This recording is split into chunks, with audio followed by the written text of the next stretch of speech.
Remember when a burger didn't require a small loan to buy?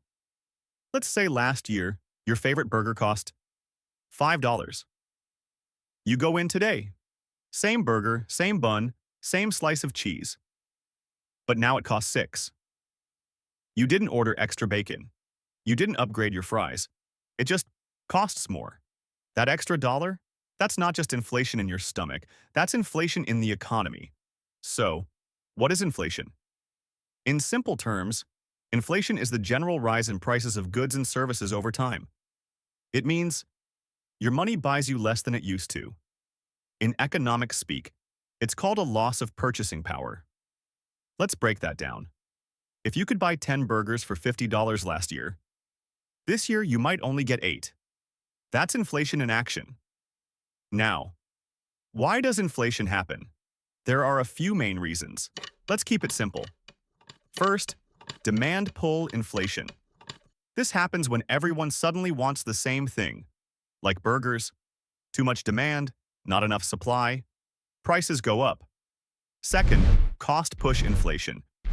If the cost of beef, cheese, or fuel goes up, restaurants raise their prices to cover the cost. You pay more, they survive. Third, built-in inflation. When workers ask for higher wages because prices are rising, companies raise wages, but also raise prices again to balance out. That cycle continues. Let's look at real-life examples. In 1980, a movie ticket cost around $2.69. Today, over $11. A gallon of gas in 1990 was about $1.16. Now, more than $3.50 on average.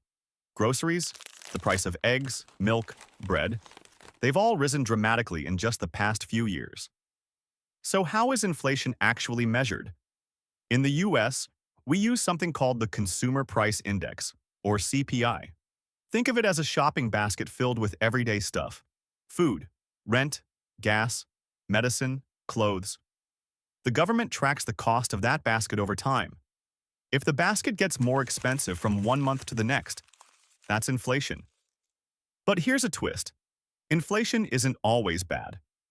A little inflation is healthy, about 2% a year. That's the sweet spot.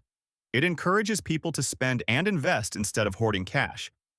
But when inflation gets out of control, say 8, 10, or 15%, that's when people struggle. Prices rise faster than wages. Families can't keep up. On the flip side, if prices fall too much, we get deflation. That sounds good, right? But it can actually slow down the economy because people delay spending, expecting things to get even cheaper. Recently, you've probably heard more about inflation. And there's a reason. Supply chains broke down. Energy prices surged. Governments printed stimulus money to keep economies alive.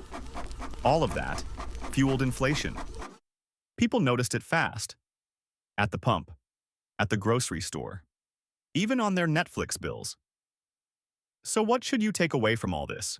Inflation means your money's value changes over time. $1 today won't buy the same tomorrow. And while a little inflation keeps things moving, too much of it, and suddenly your wallet starts losing weight, even if you don't. Want to understand more financial basics without the boring stuff? Tap subscribe.